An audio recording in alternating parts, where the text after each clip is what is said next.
आपको सीधे हम लिए चलते हैं मुजफ्फरनगर, जहां पर अमित शाह इस वक्त मौजूद है, गृह मंत्री। डोर टू डोर कैंपेन आज यहां पर होना है। उससे पहले देखिए किस तरह की जबरदस्त यहां पर भीड़ है।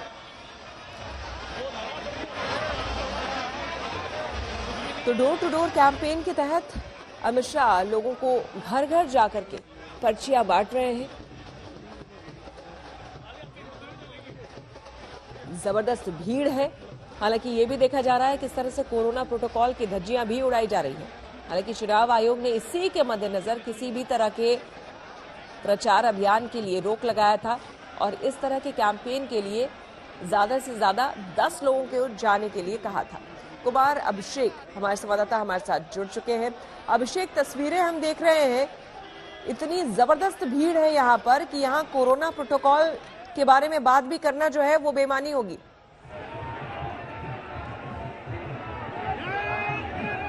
श्वेता, एक बार दोबारा सवाल दोहरा दें।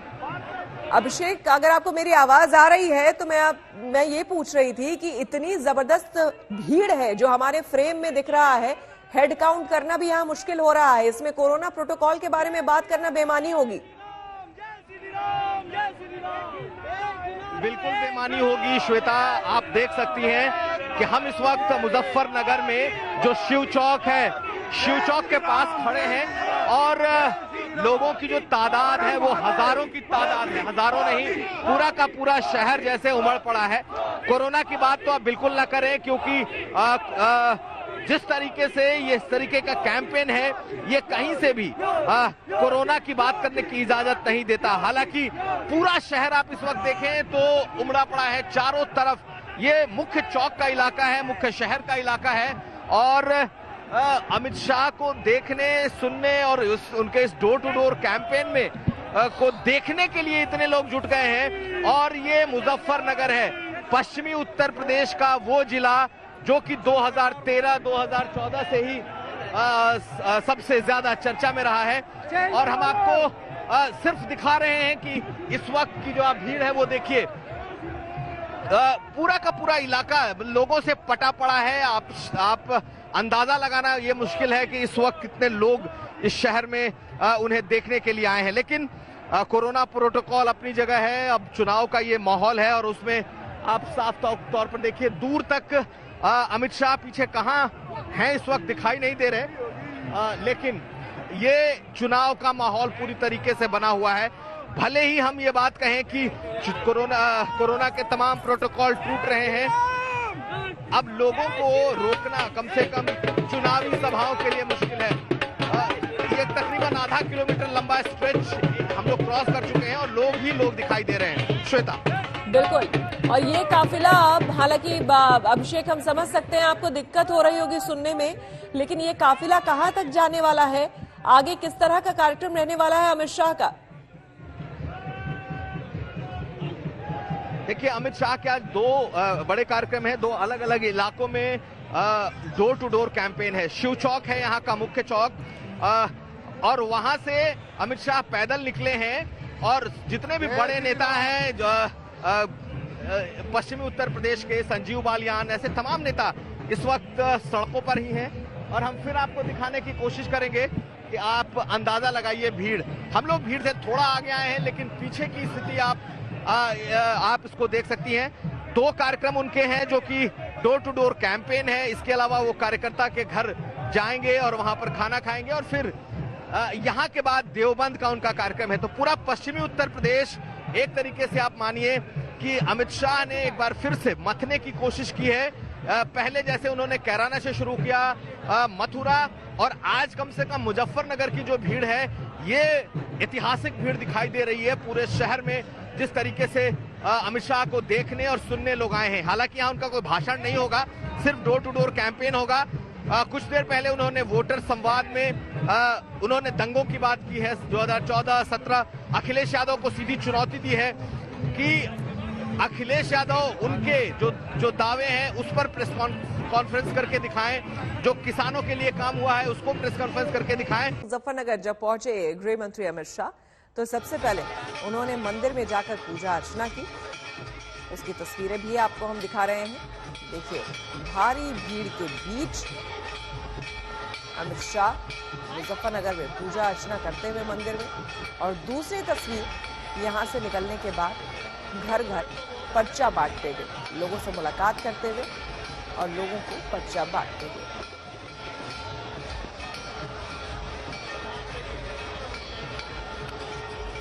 पश्चिमी यूपी में आपको बता दें कि पहले दौर में मतदान होना है, फर्स्ट फेज में मतदान होना है, और इसी के मद्देनजर बीजेपी ने पूरी ताकत अपनी झोंक दी है। ऐसे में तमाम बड़े चेहरे बीजेपी के वो पश्चिमी यूपी में इस वक्त हैं। आज जेपी नड्डा भी यहां पर हैं। कुमार अभिषेक हमारे संवाददाता सीधे मुजफ्फरनगर से हमारे साथ जुड़ रहे हैं। अभिषेक, गृह मंत्री यहां पर है, भीड़ हमने देखी, लेकिन क्या ये भीड़ जो है, क्या इतने लोगों की, हजारों नहीं, आप कह रहे हैं हजारों से ज्यादा यहाँ की भीड़ है, क्या ये भीड़ वोट में तब्दील हो पाएगी?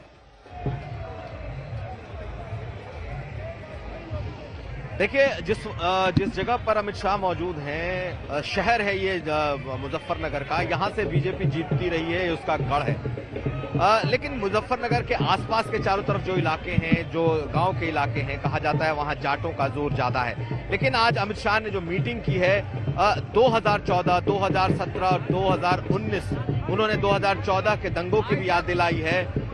उन्होंने अखिलेश यादव को चुनौती भी दी है। बहुत सारी ऐसी बातें कही। उन्होंने कहा है कि 22 का जो चुनाव है, जब यहाँ पे पहले फेज का चुनाव होगा तो आपको लाइन लगाकर वोट करना होगा, क्योंकि दूसरे तरफ जो है उस तरफ भी बहुत बड़ी लाइन लगेगी। कुल मिलाकर अमित शाह ने आज जो लोगों को संबोधन किया है उसमें अपना एजेंडा बिल्कुल साफ रख दिया है, और वो एजेंडा है उनका लॉ एंड ऑर्डर का, कि किस तरीके से 2014 के बाद, 2017 के बाद से स्थितियां बदली हैं, किस तरीके से दंगे के बाद की स्थितियां बदली हैं। तो कुल मिलाकर इस वक्त जो मुजफ्फरनगर की स्थिति है, अभी भी अमित शाह मौजूद हैं, अपने कार्यकर्ता के घर खाना खाने गए हैं, और उसके बाद फिर रोड शो के जरिए यहां से निकलेंगे। जितनी भीड़ आपको दिखाई दे रही है, पूरा शहर इस वक्त जो मुजफ्फरनगर का है ये यहाँ उमड़ा पड़ा है। हम चारों तरफ दिखाने की कोशिश करते हैं। जो लोग यहाँ मौजूद हैं इंतजार कर रहे हैं कि अब इधर से दोबारा अमित शाह का काफिला गुजरेगा तो फिर वो उसका अभिवादन करेंगे। लेकिन कोरोना के इस दौर में हम लोगों ने जिस तरीके की कैंपेनिंग की उम्मीद की थी, ये अब बिल्कुल खुले तौर पर एक इलेक्शन कैंपेन है, और लोगों के बीचों बीच ये कैंपेन चल रहा है।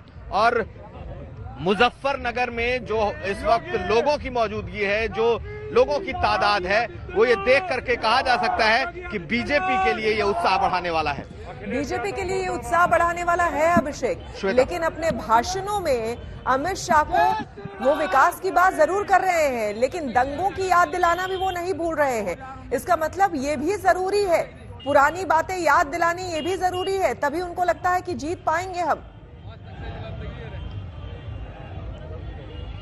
बिल्कुल, आज जो भाषण दिया है उसमें उन्होंने 2013 के दंगों की बात की है। जो उन्होंने भाषण दिया है 2017 के बाद बदले हुए माहौल की बात की है। लोगों को बार बार याद दिलाया है कि आप भूलिएगा मत कि किस तरीके का दौर पहले था और किस तरीके का दौर अब आया है। इसलिए जब आप वोट करने जाएं तो उसका ख्याल रखें। जयंत और अखिलेश पर भी उन्होंने कहा है, आजम खान और अतीक का भी नाम लिया है, और कहा है कि आज भले आजम खान जयंत उनके साथ दिखाई दे रहे हो, लेकिन जब अगर चुनाव में अगर जीतेंगे तो उनके बगल में अतीक और आजम खान दिखाई देंगे। दंगों पर बात करते हुए उन्होंने ये कहा कि जिस तरीके से फर्जी दंगों के जो केस हुए थे उस पर संजीव बालियान ने लड़ाई लड़ी है। तो कुल मिलाकर हिंदुत्व का जो उनका एजेंडा है, पश्चिमी उत्तर प्रदेश में ध्रुवीकरण का एक जो बीजेपी का एजेंडा है, और साथ साथ जिस तरीके से 2017 के बाद से जो तस्वीर बदली है लॉ एंड ऑर्डर को लेकर, उन सब की उन्होंने याद दिलाई है। और जो लोगों की अगर आप भीड़ देखें इस शहर में, तो मैं फिर कह रहा हूं कि ये बीजेपी के लिए पश्चिम में उत्साह बढ़ाने वाला दिखाई दे रहा है। बिल्कुल, आप बने रहे हैं हमारे साथ अभिषेक, आपसे और हम जानकारी लेंगे। इस बीच एक तस्वीर आपको, जो कि बेहद दिलचस्प तस्वीर है, देवबंद से सामने आई है, आपको वो हम तस्वीर दिखाते हैं। ये देखिए, इसमें प्रधानमंत्री नरेंद्र मोदी, गृह मंत्री अमित शाह और योगी आदित्यनाथ दिख रहे हैं, लेकिन इनके ऊपर जरा गौर करिए। प्रधानमंत्री नरेंद्र मोदी के ऊपर जो तस्वीर लगी है वो श्री राम की लगी हुई है, और लक्ष्मण की तस्वीर लगी हुई है अमित शाह के ऊपर, और बजरंग बली की तस्वीर है योगी आदित्यनाथ के ऊपर। ये तस्वीर, ये पोस्टर बीजेपी की तरफ से जारी किया गया है क्योंकि कमल का निशान भी है और ये तस्वीर अपने आप में काफी कुछ कह रहा है। राम, लक्ष्मण और हनुमान। अभिषेक हमारे साथ बने हुए हैं। अभिषेक, इस पोस्टर के कई मायने यूं तो निकलते हैं। आपसे हम मायने भी पूछेंगे, लेकिन उससे पहले जरा एक रिपोर्ट देख लेते हैं।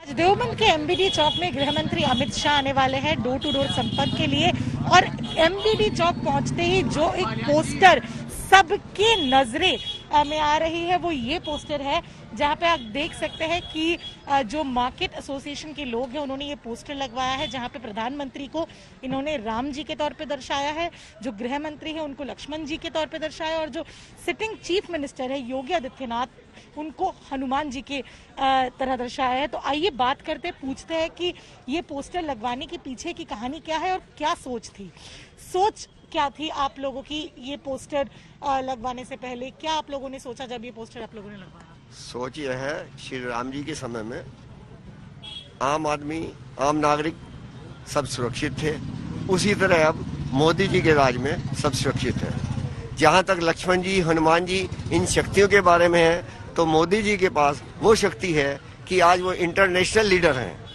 हमारे देश के लीडर हैं, हमारे देश के प्रधानमंत्री हैं, लेकिन वो इंटरनेशनली लीडर हैं। आप जानते हैं हर देश उनका हमारा लोहा मानता है। ये इनकी शक्ति का पावर। जहां तक योगी जी की शक्ति है, योगी जी की शक्ति सकारात्मक है। किसी के साथ उनका क्या कहते हैं व्यक्तिगत कोई दुश्मनी नहीं निकालते हैं। जो नाजायज है उसको वो बुलडोजर चलाते हैं और ऐसी सरकार हमेशा होनी चाहिए। जो नाजायज काम है उसमें बुलडोजर चलना चाहिए। आम आदमी सुरक्षित रहना चाहिए। आज की तारीख में सुरक्षित है। व्यापारी सुरक्षित रहना चाहिए। व्यापारी सुरक्षित है क्योंकि सरकार व्यापारी से चलती है। व्यापारी सरकार की रीढ़ की हड्डी होती है। व्यापारी टैक्स देता है। जब व्यापारी सुरक्षित होगा कोई चिंता नहीं है। समाजवादी पार्टी अध्यक्ष अखिलेश यादव और जयंत चौधरी आज गाजियाबाद दौरे पर हैं। आपको बता दें कि अब से कुछ देर पहले दोनों ने बीजेपी पर जमकर निशाना साधा था।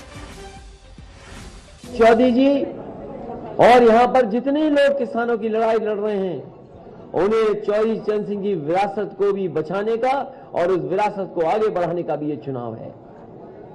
मुझे खुशी है इस बात की कि जनता का समर्थन मिल रहा है और जनता का समर्थन से घबराई हुई भारतीय जनता पार्टी गली गली घूम रही है। हम लोग जितनी भी पाबंदियां लगी हैं उन नियमों का पालन कर करके हम आपके माध्यम से अपील करने आए हैं। ये गाजियाबाद उत्तर प्रदेश का बड़ा शहर है। नोएडा अगर बड़ा शहर है तो गाजियाबाद भी बड़ा शहर है। अगर यहां के लोगों का पेट कोई भर रहा है तो वो हमारा अन्नदाता है। हमें उम्मीद है कि शहर के लोग भी अन्नदाता के पक्ष में मतदान करेंगे।